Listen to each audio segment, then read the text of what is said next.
Hello दोस्तों, कैसे हो आप सब। स्वागत करता हूँ आज के इस टॉपिक में कि सब बोलते हैं कि हाँ, इस दुनिया में भगवान है। कोई बोलता है यहाँ है, कोई बोलता है वहाँ है, कोई बोलता है हमारे अंदर है, कोई बोलता है भगवान तो हर जीव मात्र में है, कोई बोलता है हर कण कण में भगवान विद्यमान है।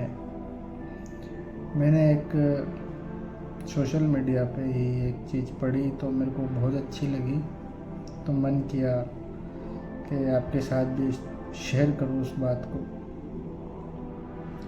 बहुत ही सरल तरीके से उसके अंदर बताया गया है कि हाँ, भगवान को कैसे अनुभव किया जा सकता है, भगवान कहाँ पे है।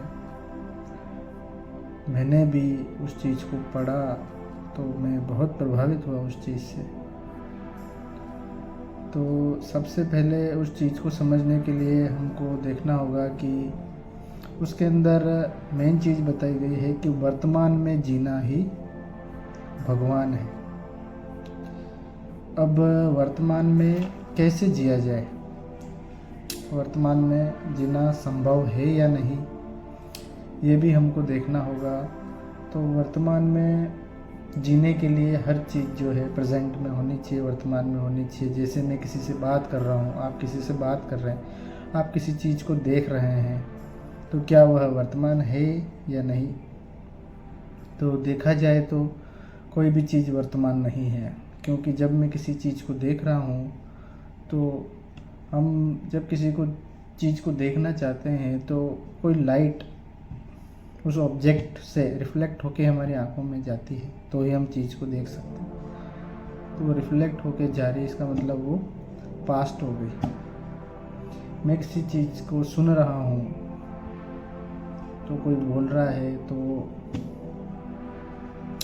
उसकी आवाज़ को मेरे कानों तक आने में भी समय की ज़रूरत तो है इसी, तो वो भी प्रेजेंट नहीं रहा, वो भी एक तरह से पास्ट ही हो गया।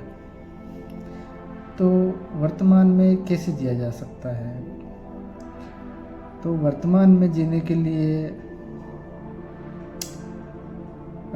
तीसरे आयाम में जाने की ज़रूरत बताई गई है। वो कैसे कर सकते हैं कि वर्तमान में जब भी जा सकता है कि जब बिना मुंह के बोला जाए, बिना कान के सुना जाए और बिना आँखों के देखा जाए, तभी वर्तमान में जिया जा सकता है, और वही तीसरा आयाम है। तो तीसरे आयाम में कैसे जिया जा सकता है, सोचिए ज़रा कि बिना मुंह के बोला जाए, बिना कानों के सुना जाए और बिना आँखों के देखा जाए। सोचने वाली बात है, लेकिन जितना आप सोच रहे हैं उतना कठिन नहीं है। बताता हूँ, अपनी आँख बंद कर लीजिए और आँख बंद करके मन में बोलिए राम, या जो भी आप बोलना चाहते हैं। बोल लिया। अब आप बताइए कि आपने मुंह से बोला या नहीं। मन में बोला तो मुंह की ज़रूरत नहीं रही। उसके अलावा उसको सुनने के लिए अभी आपको किसी कान की ज़रूरत नहीं पड़ी। अब रही बात कोई चीज़ देखने की, तो आप आंख बंद करके मैं जो भी चीज़ बोलूँ आप देख सकते हैं आराम से। चाहे मैं बोलूँ आप आंख बंद कीजिए, मैं बोलता हूँ गुलाब जामुन, तो जैसे ही मैंने बोला आपके मन में आंख बंद करने के बावजूद भी आप उसको देख सकते हो कि हाँ, आपकी आंखों के सामने गुलाब जामुन है।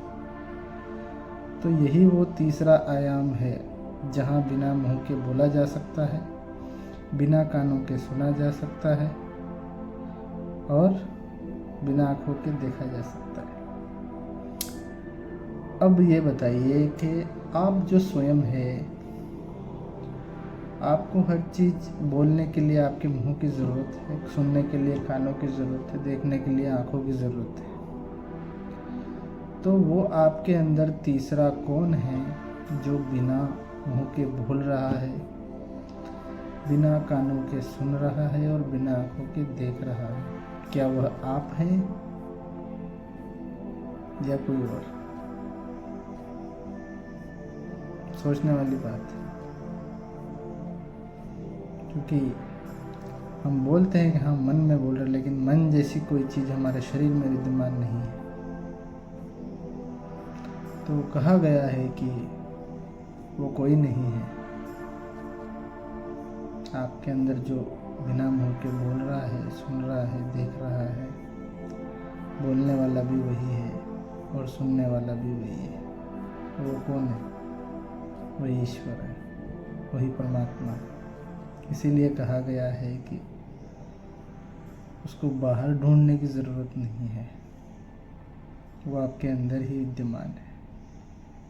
इसीलिए कहा गया है कण कण में ईश्वर है, जीव में, जंतु में, पूरी प्रकृति स्वयं ईश्वर है। आपको